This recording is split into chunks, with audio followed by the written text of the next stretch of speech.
Are the rumors about the 2024 Goldwing really true? We're going to talk about that and a whole lot more on tonight's Crown and Comments. And welcome to yet another episode of Crown and Comments with your host and resident Goldwing guru, the one, the only, Cruiseman.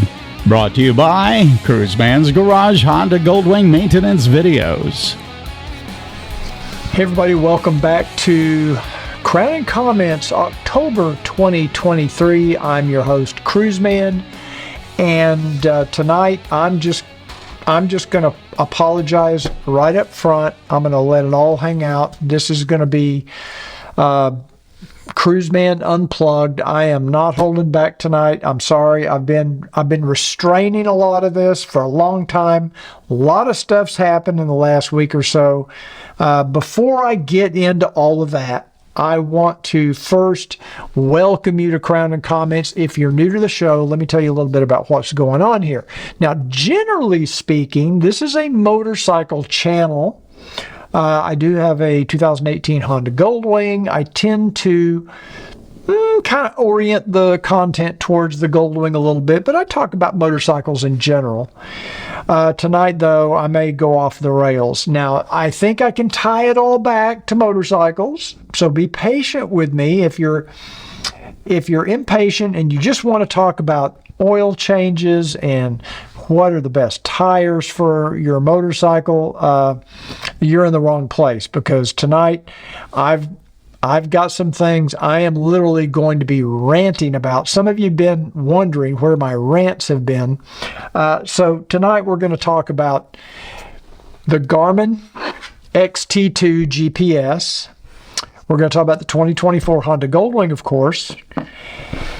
And I'm going to give you some of my thoughts on electric vehicles, and I'll explain why later. And of course, it is Crown and Comments, so your comments will be coming up, and we're going to get into that. I've got my MacBook Pro, I've got my Crown Royal, and I've got all I need is your participation, so hang on. Okay, so first let's talk about the 2024 Honda Goldwing. I did a video a few days ago. I came across, thanks to Robert White, friend of mine who also owns a 2023 Goldwing, came across some information on the Honda UK website, which appears to be very credible. And I talked about the 2024 Goldwing as it appears on the UK website. And they are apparently offering 3 different colors. One, somebody mentioned something about they didn't see an airbag model, but actually if you look closely at one of the pictures, it does show that kind of blacked out center pocket normally is, so that would indicate they are going to have an airbag model. They just didn't show it in the price list right at that time. They didn't show any prices anyway for 2024. But I'm speculating, and it's pure speculation, that maybe we'll get those same colors here in the US and Canada perhaps, but there's no guarantee of that because Honda does colors differently depending on, their market. So there has not been any official announcement from Honda, Honda America, US America, whatever they call it, Honda Power Sports. So we don't know for sure yet what colors or if any changes there will be. I'm assuming, though, there's a good chance or a chance that we'll get at least a couple of the colors. Honda seems to be pretty stingy with their color choices, and their color choices seem to be rather bland, you might say.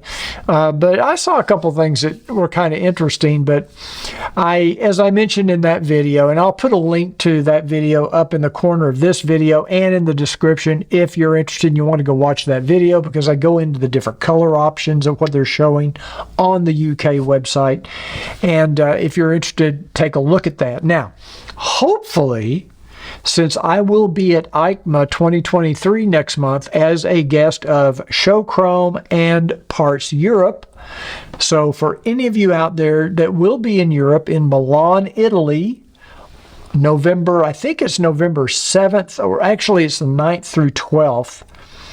I think the 7th, 8th, and 9th might be or 7th and 8th, I think, are industry-only days. I will be there for that. And those are the days I'm planning to go around and hopefully meet some of the different contacts at the different motorcycle manufacturers, the different parts manufacturers, and hopefully make some contacts there. But the 9th through the 12th, I think, is open to the public, and from what I've heard, it gets pretty crazy. They get huge crowds. So I will be in the show chrome section of the Parts Europe booth. That's in Hall, I believe it's Hall 22, booth E06. So make sure you come by, say hi, introduce yourself. Maybe we'll get a selfie together or something like that. So look forward to that. And I'm hoping Honda has a booth there at EICMA. I can't imagine them not having one. And if they do, hopefully we'll be able to see this new 2024 Honda Goldwing, which is, from the best I can tell, is really not going to be that new. I don't think there's going to be any dramatic change to the motorcycle. Maybe they're throwing in a couple of accessories. A couple of you pointed out that in the pictures I posted, which were not pictures, they're actually digital renderings of the 2024 model, pointed out that they did show the little armrest extensions for the passenger armrest. There was some other little item they showed in that picture, but there's no guarantee that that's going to be included. They might have just shown those because they wanted to show them. Who knows? So I will, if they are at EICMA and if they do have the 2024 Goldwing, I will be reporting from EICMA. We'll be shooting video. We'll be doing hopefully, maybe I'll even get a chance to do some interviews with some people at EICMA. And I will be posting videos if the internet allows, from the hotel or from the convention center itself. If we have good enough Wi-Fi and I can upload video content, I'll definitely be uploading some Instagram content. So if you're not already following me on Instagram, please do. I'll be posting to Facebook and Instagram during the show. And, you know, sometimes I'll just see something, take a picture of it quick, or I might do a real quick video, little short reel type video, and post it on Instagram. And then hopefully later that afternoon or that evening, if I have time, I'll shoot an actual video where we come in like this and just talk about it. So that's my plan for EICMA. Now, when we come back, I am going to give you some updated information about this new Garmin XT2. And I have a feeling Garmin is not going to be real happy with me over this, but I feel like I owe it to you to let you know some of the things I've discovered about this new GPS, and that'll be coming up right after this.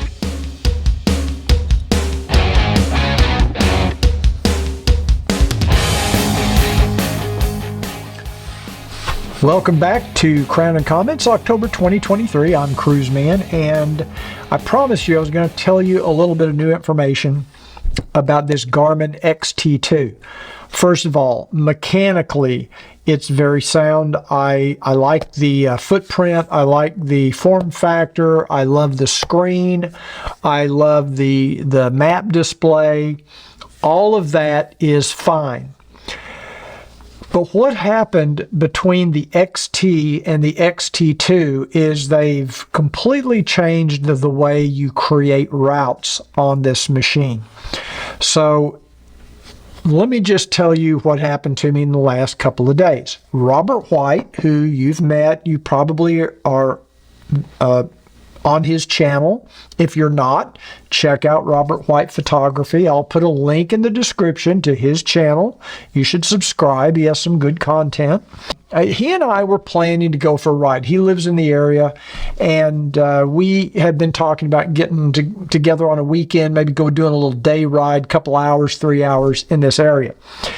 So he had laid out a route in some online website, and he sent me a copy of it. And I can't download the GPX file, but I could see it on the screen. It's pretty easy to see the route. It's a simple route. Very, maybe shouldn't be more than 10 or 12 waypoints. So I thought this is going to be a good chance for me to take this Garmin XT2 and see how to create a route in this. So I started out by trying to use the GPS itself, because there is a route planner app built into the GPS. The problem is you're working on a 6-inch screen, and it's painful. It is really painful. Also, the way Garmin does their routing, they want you to have a start and a stop point starting out. It's hard to describe. Just trust me. It was painful trying to do it. I got the route finished. It took me about an hour.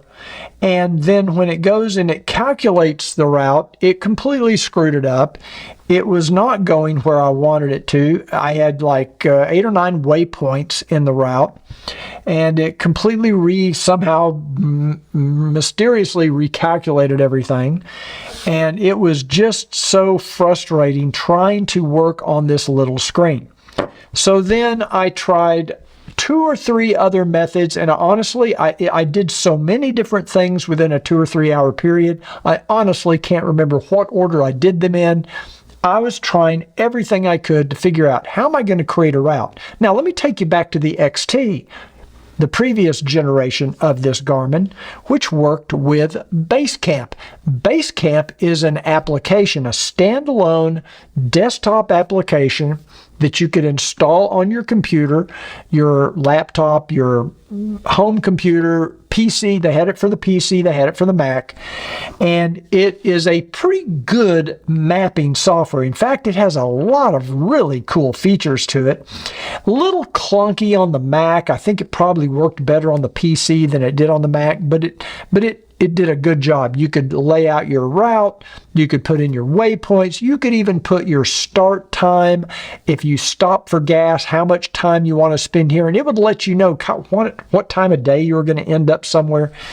So for multi-day trip planning, Basecamp was, in my opinion, the industry standard. It was the best of everything that I could find at the time, and it worked flawlessly. You'd plug in your Garmin XT, and it would show up in Basecamp, and you could simply transfer the routes you created in Basecamp over to your XT.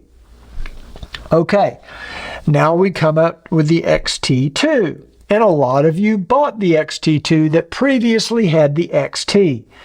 And if you were a Basecamp user, you were probably disappointed to learn that the XT2 does not support Basecamp. They've completely changed how they do routing. So now, instead of Basecamp, they want you to use, they've got 2 products. They've got one called Garmin Explorer, and they've got one called Garmin Tread, and both of those are apps that go on your phone. There's also a Garmin Explorer website that does do some mapping. I spent at least 2 or 3 hours one day trying to get it to work. I never could figure out how to create a route in Garmin Explorer website. So I finally just gave up on that. So then I started thinking, okay, well, how am I going to create a route on my computer and get it into the Garmin? And what Garmin obviously wants you to do is they want you to create your route on a little 5 or 6 inch phone screen, or maybe on an iPad, but I don't have the big iPad. All I've got is the mini iPad that I use here as a little monitor for my camera. That's the only thing I use it for. So I don't have the big iPad, and besides, I feel like their software is a little clunky. I know I'm stupid, but I don't know the difference between a route, a course, and a track. They've got routes, courses, and tracks, and sometimes you create something and it becomes a course, sometimes it becomes a track, sometimes it becomes a route. The nomenclature has changed, and they've left me behind. I'm confused. And the bigger argument here is this is the way it's getting with everything now. It's not just Garmin. This is a universal problem with technology. Every year or two, they change things, and everything that worked before no longer works. And it's getting frustrating as hell. And I spent a good 3 hours trying to get a route into this GPS. Now, if you go back to 2005, 2007, my very first Garmin GPS, in fact, my very first Garmin Zumo 550, where I didn't know anything about Basecamp, I was able to install Basecamp and figure it out and get it to work and get a route onto my Zumo 550 in probably less than an hour. I spent 3 hours, and I've got 10 or 15 years experience now doing it, and I still can't figure it out. So I went to the Indian Ride Command website because when I reviewed the Indian Pursuit last year, I remember they had a really good online routing software. So I went to the Indian website and Indian Ride Command, and it is the most elegant online web-based mapping software I have found. Really good, really intuitive, easy to use, and they let you download the GPX file. However, now you've got to get the GPX file from your computer to this thing. And how do you do that? Well, that sent me back to Google to research that, and I had to watch a couple of YouTube videos, and some poor soul overseas had apparently figured out what you have to do. Is you have to, first, I had to, since I did it on a computer, I had to airdrop it to my iPhone so that now that file exists on the iPhone. Okay, once it gets to the iPhone, then you have to share it. And when it first came up, it wants me to share it to Garmin Explorer, their app. I tried that. Went into the XT2. There's an Explorer icon. Didn't show up. It's supposed to synchronize. This is supposed to synchronize with your phone.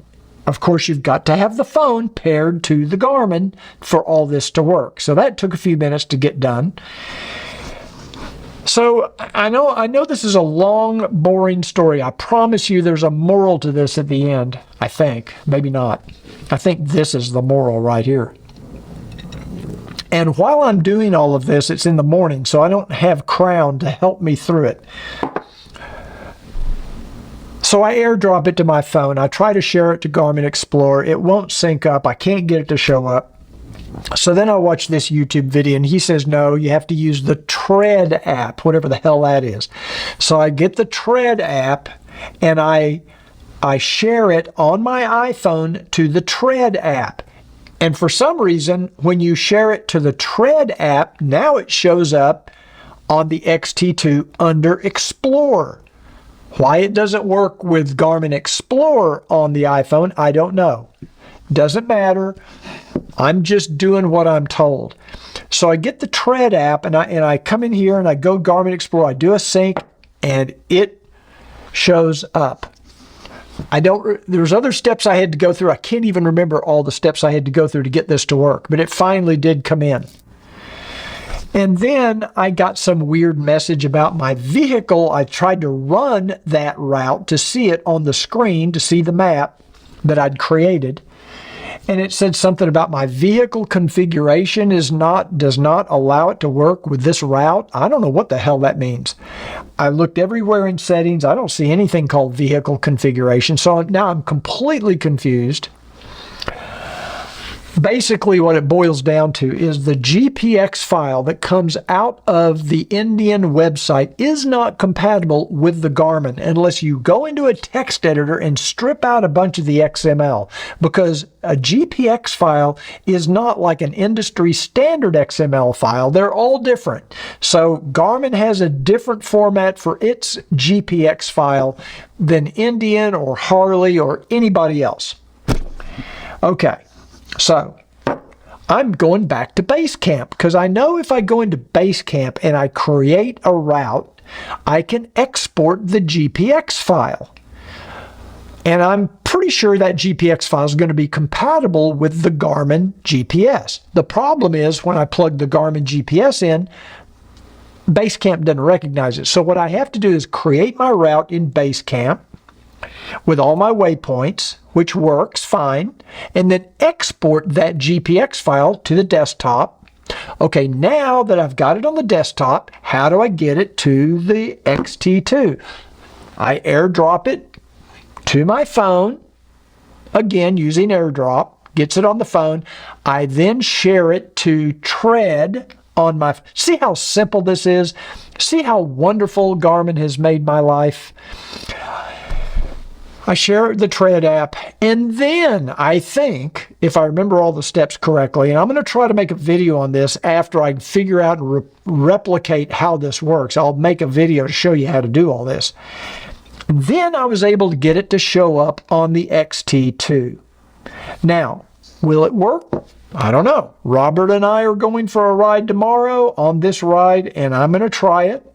I'm also going to recreate the route in Google Maps on Apple CarPlay. This is why so many people are just using Google Maps. To hell with this. This is too much trouble. Garmin made it as hard as they possibly can to create a route to get onto this new beautiful GPS. It's a beautiful piece of hardware.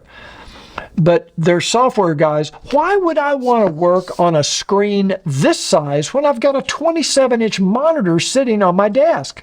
Why would I not want to be able to create my maps on that big, beautiful monitor so it's easy to see everything? It just makes no sense. So am I crazy? Has anybody else experienced this with trying to create routes for the XT2? The built-in route planner to me is junk. I couldn't, it's just too much trouble. It takes too long. There's something wrong when I'm trying to program a 2-hour ride and it takes me 4 hours to create the route for a 2-hour ride. I'd be better off just going off on my own without a map or anything, and if I get lost, I'd still find my way back quicker. Okay, you think that was the rant? I'm not done. I'm just getting fired up. I hadn't even gotten to your comments yet. Okay, so I don't know why Garmin made the decision to change this. I think it's a mistake. I think they need to resurrect Basecamp, put some money into development. I know what they're probably trying to do. They want to do something online that's subscription-based like everybody else so they can get you to pay so much a month. They haven't done that yet, thank God. But I'm sure that's the direction they're heading, because I'm sure there's an accountant somewhere running their company, and he's figured out the nickels and dimes of the ways like all these other companies have done, like Quicken and all of them. And that's a whole nother rant I'm not going to get into tonight.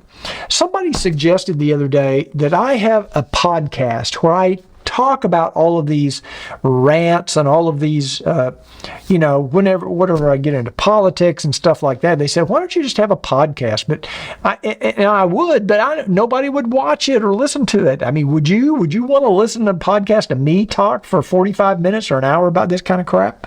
Okay, when we get back, I'm going to give you my rant on electric vehicles, and I'm going to try to tie it into all of this and the GPS and everything else, and that's what I'm going to talk about when we come back.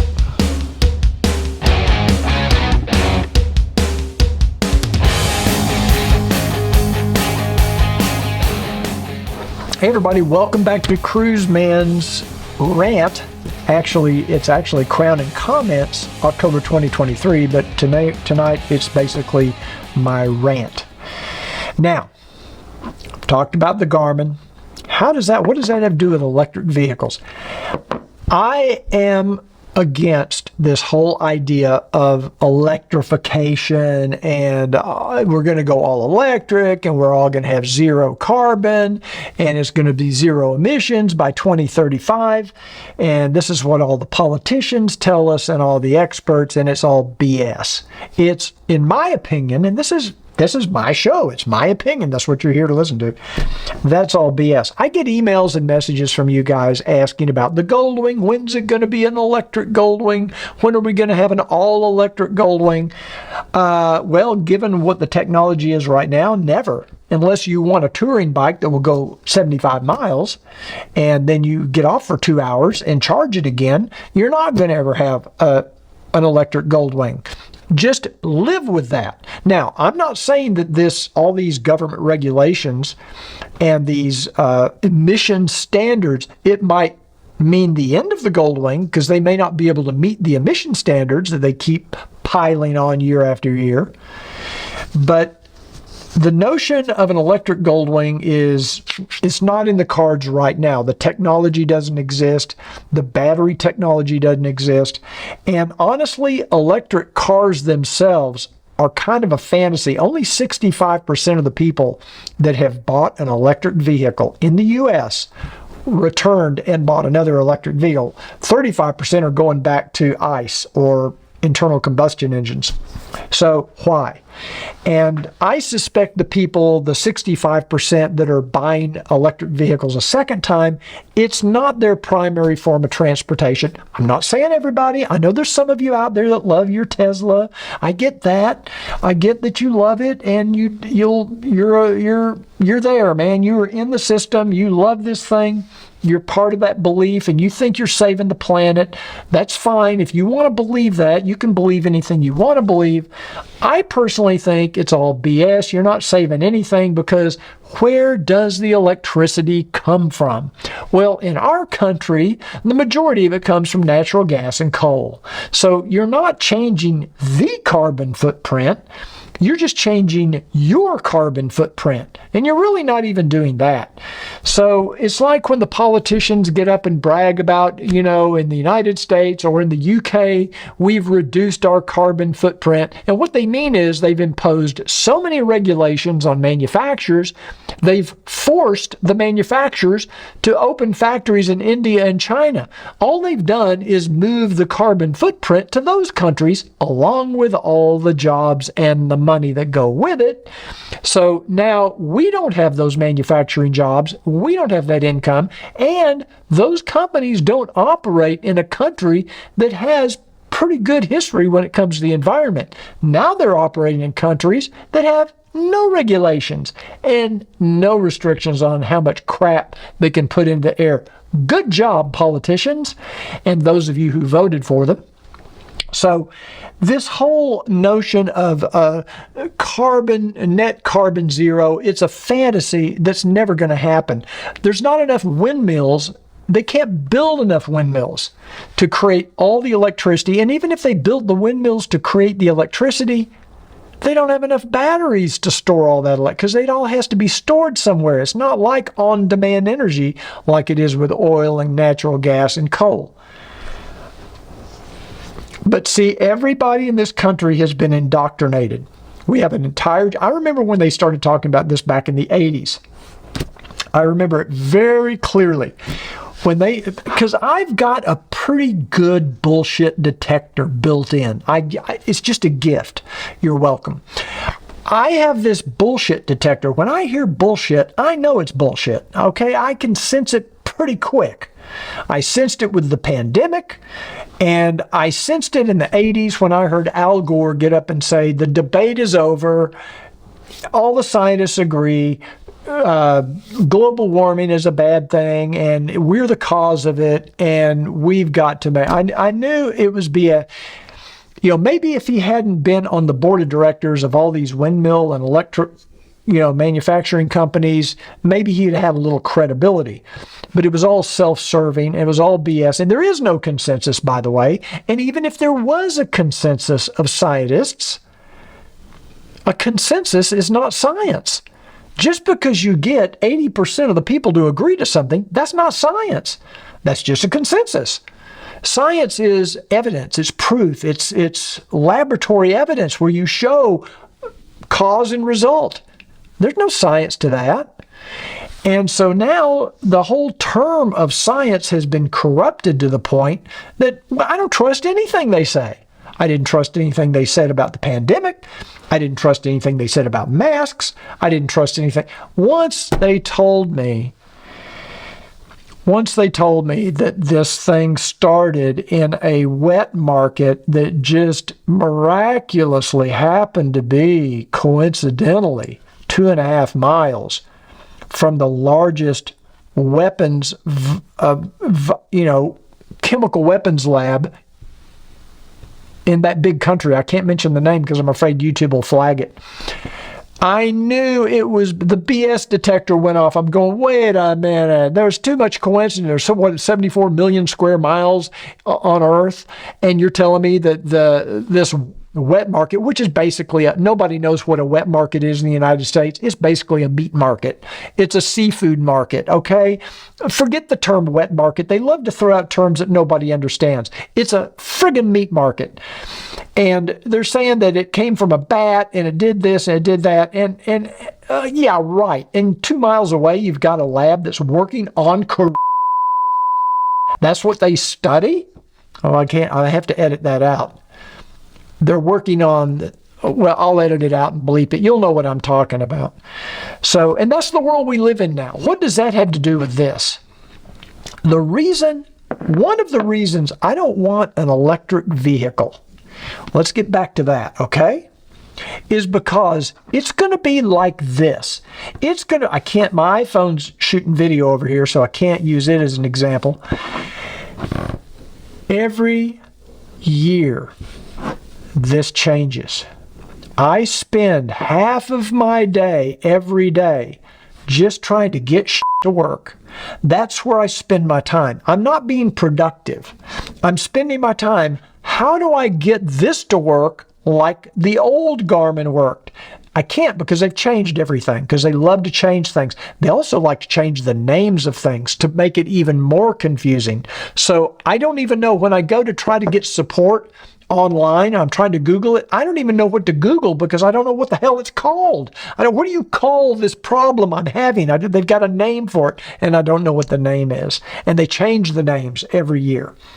So this is why I don't want an electric car or an electric motorcycle, because these electric cars that I've seen, they're an iPhone with wheels. They're just something that's going to be updated constantly. And every time I don't want to have to relearn how to drive my car. I already have to relearn how to make this thing work. I don't want to have to relearn how to drive a car. And I don't want to have to fill my car up every night when I get home. If I had to fill my car up with gas every night when I get home, I wouldn't be very happy. So now I've got to completely change my habits. Now, I know people have kids and grandkids. They're going to do this crap. They're never going to know any different. They're going to live in a hellscape of electric vehicles and iPhones that are updated every year, and they'll never know any difference. But you and I grew up, and most of us, I say, because I'm assuming most of you are kind of in my demographic, you and I grew up in a time where you had an appliance, like a toaster. You buy the toaster, you put the toast in, you push the little thing down, and when it's done, the toast pops up. They don't change the toaster next year. The toaster pretty much stays the same. It stayed the same for 50 frickin' years. And it works. There's no reason to change it. My computer, on the other hand, changes every year. My operating system changes every year. Why? I'm doing the same shit I was doing a year ago. I'm just typing. The keyboard hadn't changed. It's the same, whatever it is, 26, 28 keys. That hadn't changed. How much more can I do with it? I'm typing emails, I'm typing text messages, and on my phone, I make phone calls. That's it. That's all I'm doing. Why do they have to change it? They have to change it because it's the only way they can rationalize charging you more money and getting more money out of your pocket. We are idiots. We're techno idiots. And this is why, in my opinion, possibly, in my opinion, they're having a hard time getting back to the moon. They did it in 1969. It took them 10 years to go from nothing.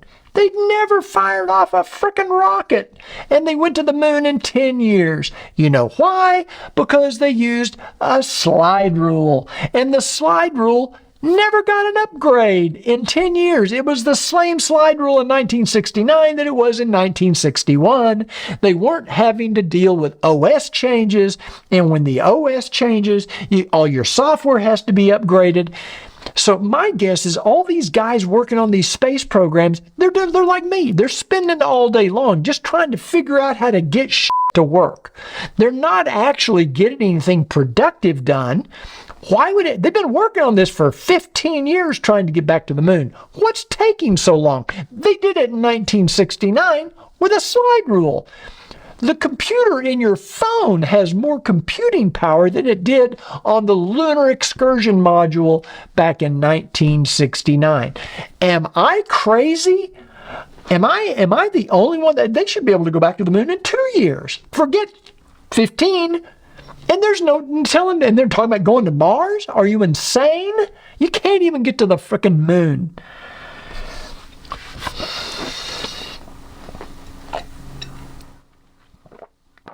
Electric vehicles, a waste. These manufacturers have spent over 600, not million, $600 billion in research and development on electric vehicles. I'm not talking about hybrids. Hybrids I actually think make a lot of sense.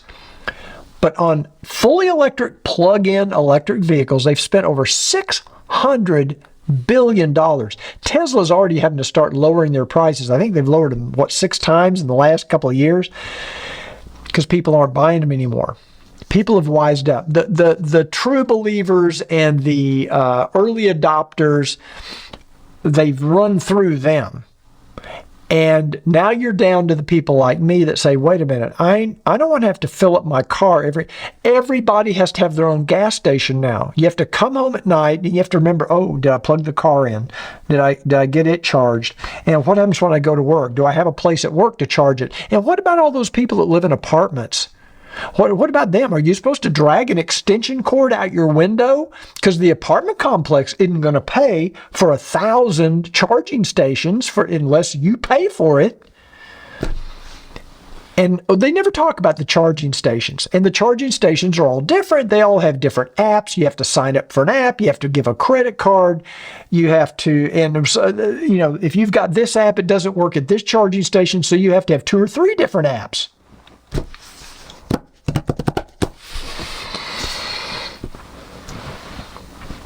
Aneurysm kicking in.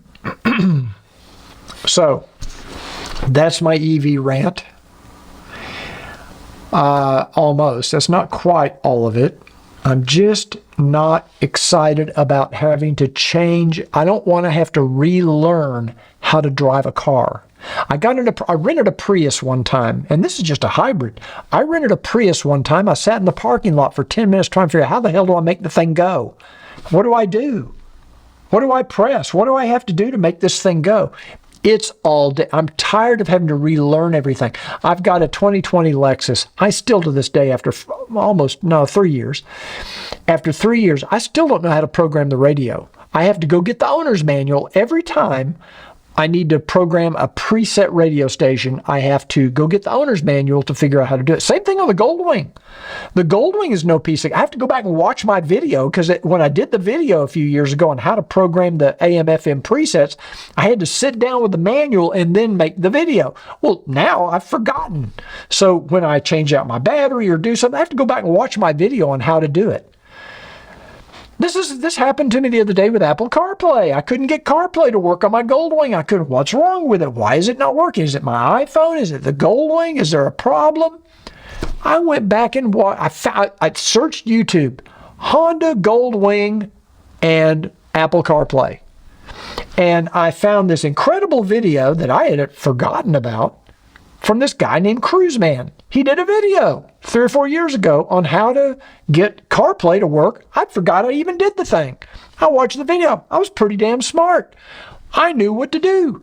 I had to go back into settings and click on that little thing that said iPod. Why they have that, I have no idea.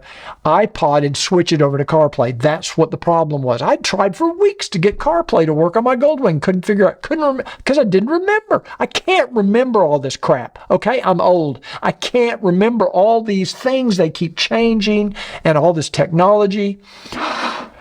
It's like the DCT reset.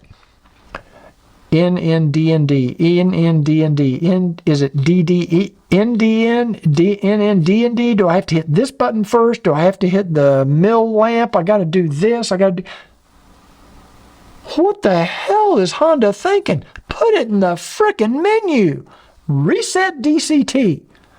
And it just does it. Now all it has to have is a screen that says, apply your parking brake, sit still, don't move, and press here. And it just resets the DCT. Why do I have to remember NNDND, NNDND?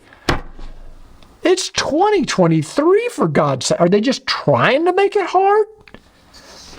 Same thing with the emergency start procedure. Why in the hell do you have to unlock the thing in the back and undo the left saddlebag and undo the right saddlebag and then pop the trunk, and you have to do all this, and then you have to hit this special code, this 9-digit code that everybody loses. If you bought a used Goldwing, you're screwed because you probably didn't get that little code when you bought your used Goldwing that goes with the smart key because people tear it off and throw it away. I don't know. But why is that even necessary? There's a better way to do this. It's got a frickin' key in it. Why not just punch it in the back, turn the key, and start the bike?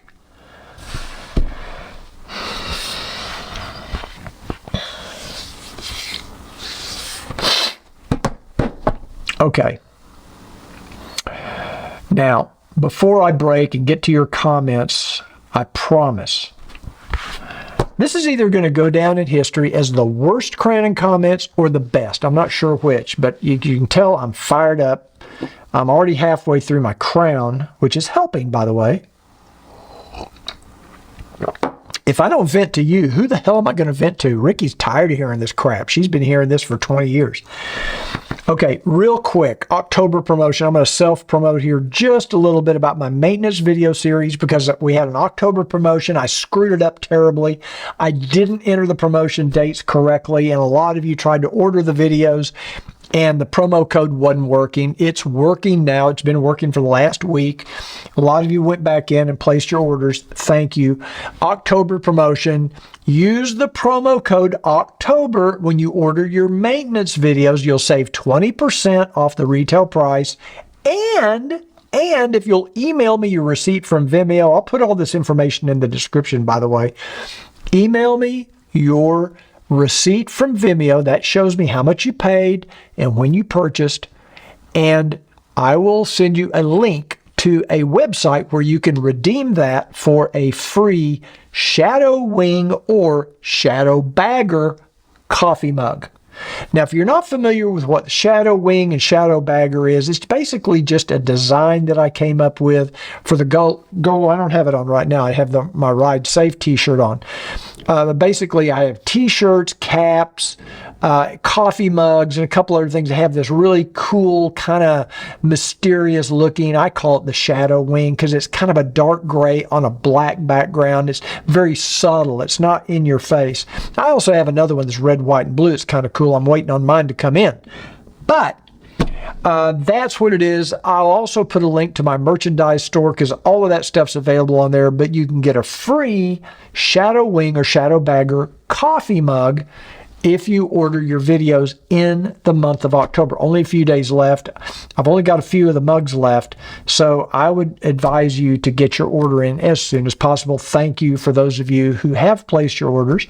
Thank you to all of those of you that have placed orders for the Shadow Wing and Shadow Bagger gear, caps, shirts, mugs, whatever you've purchased. Thank you. Okay, when we come back, your comments and my reactions, and I promise, well, no, I'm not going to promise I'm not going to rant anymore, but it probably won't be as vehement as it's been up until this point. Thanks for joining me. I'll be right back.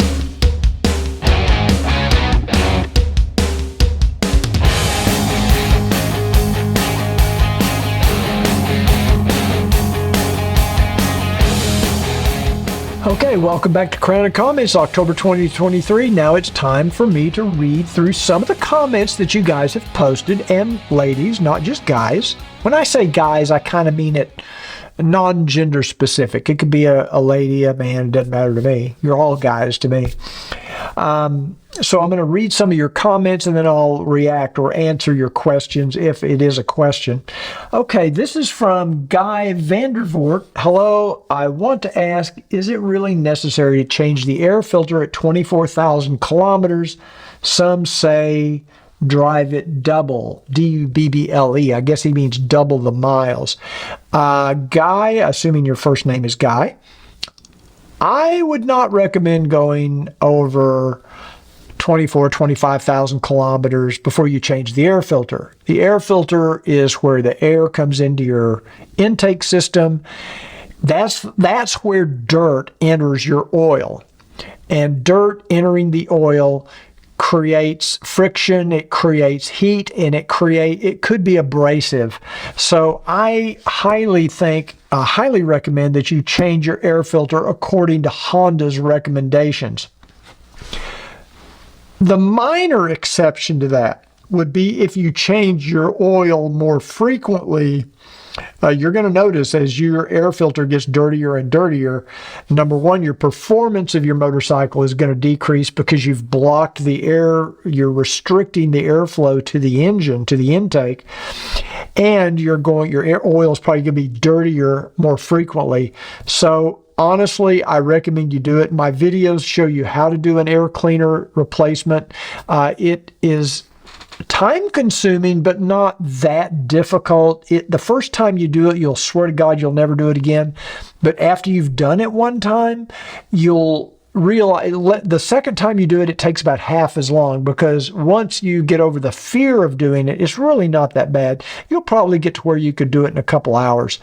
Yeah, it's still time consuming, and it's obnoxiously time consuming, but it is doable. You will more than pay for my maintenance videos by doing the job yourself if you don't have my videos. And because I think the dealers are now charging anywhere from $350 to $400 for an air filter change. My videos, what, $250? Okay. Thank you, by the way, for that question, Guy. Next thing. This is from Cookie Dog. No. After 100 plus for the past 2 months, riding season in DFW just started. He's talking about the weather and the temperature. I agree. I think in this video I was talking about how it was cooler in the morning. And, you know, right now it's 50s, 60s in the morning, and it's nice. I love 50, 60 degree riding weather. As long as it's not too windy, this is my favorite time of the year to ride the motorcycle. So I agree with you, Cookie Dog. I don't want to leave the dog out. Okay, Slygren 1. I ride until it gets below freezing. I'm not cold. I have heated gear. I just don't like the idea of hitting a corner and finding something frozen on the road. I agree. That's why I don't ride when it's below freezing also, because ice, you can't see. You hit it, it's over. You hit ice on a motorcycle, it is not a good thing. James Duckworth, how about the heat coming from the exhaust pipes? Would it not melt the plastic coolers or soft bags? This is on the video I did of the trailer hitch rack, and he's talking about if you put a bag on it or a ice chest or something, would the heat coming out of the exhaust melt the plastic? I don't think so. The exhausts are a little bit outside of that area, first of all, and I don't think the exhaust coming out is that hot. By the time it gets to the end of the exhaust pipes, and if you're moving especially, I just don't think it's hot enough to melt plastic.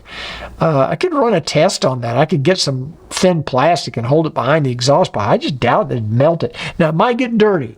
If you had a bag that really overhung that hitch rack and it got in the direct line of sight of the exhaust, you're definitely going to get some smoky, yucky carbon deposits on your bag. That, I would say, would probably be very likely.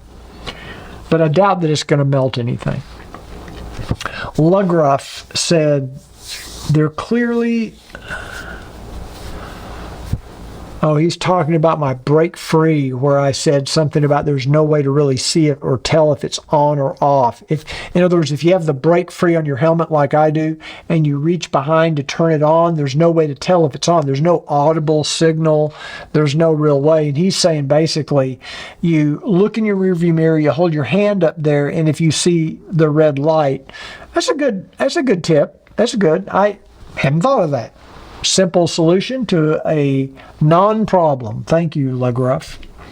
R. Toledo said, can you do a truthful video on the DCT slow speed maneuvers doing U-turns and 12-foot figure eights? Being very difficult to do because of no feathering of the clutch, and people drop them. See Jerry Palladino's videos. I can't because I really haven't done that many. I've done some low-speed maneuvers. I do know there are people, I would be, rather than dropping the bike and having it be more difficult, be more concerned about burning up your DCT. Because there have been some people that have done a lot of low-speed maneuvers over, I don't know what period of time, maybe 30 minutes, an hour, whatever, and they literally destroy the DCT doing it because it's hard on that dual clutch. I think if you did it for 10 minutes and then let the engine rest and cool down a little bit, then went back, you'd probably be okay. Honda should have some sort of overheating indicator to let you know that you're overheating the clutch so that you don't end up with a $5,000 repair job. That would be nice. Thank you, Honda, on the $30,000 motorcycle. It'd be nice if you offered that. Obviously, it's more difficult doing low-speed maneuvers because you don't have the ability to feather the clutch. You don't have that friction zone. You have to rely more on your rear brake in combination with the manual transmission, keeping the bike in first or second gear, however you do it. Anybody has any information on that, put it in the comments down below. Dre 439, it may have been a different brand, but I've seen Facebook posts where the bracket gave away, where the tubes, so he's talking about my trailer hitch video, trailer hitch rack, trunk rack video, or rack video. They may have overloaded the rack, but I'd be careful. I still think you could probably get away with 30 or 40 pounds on that rack. It's very solid. I think it's going to depend more on the tongue weight of your trailer hitch than it is on the ability for the rack to handle it. This one feels very solid, in my opinion, but obviously you don't want to overload it. And some people have also asked about, what about your license plate? What if it blocks your license plate? I've read where some people will actually take a photograph of the license plate, they print it out, I guess you laminate it, and then you tape that to the back of your cooler or your bag or whatever so that your license plate number is visible to Leo if it needs to be. Not a bad idea. Hulon Posey, love your video. This is on my Wago terminal video I did a couple of years ago. I'm about to add some accessories and I've ordered the Wago connectors and the Pathfinder box. I noticed when you apply the brakes, your rear brake lights flash. I had that device on my 08 wing. I now have an 18 DCT. Do they make that device for this year model? Yes, they do. Hulon Posey. Check out Keeson Technologies, KeesonTech.com. I'll put a link in the description of the video. But yes, they do make the Tailblazer for the 2018 and up Honda Goldwing. This is on my video where I compared the Honda Goldwing to the BMW K1600 GTL. One of the most popular videos I've ever done. I think there's over 350,000 views. Amazing. Cruiseman, great comparison. One exception. No way in performance and handling does the Goldwing come close to the 1600 GT or GTL. One lean at the tail of the dragon and you'd know what I mean, in my humble opinion. You may be very right about that. I don't know.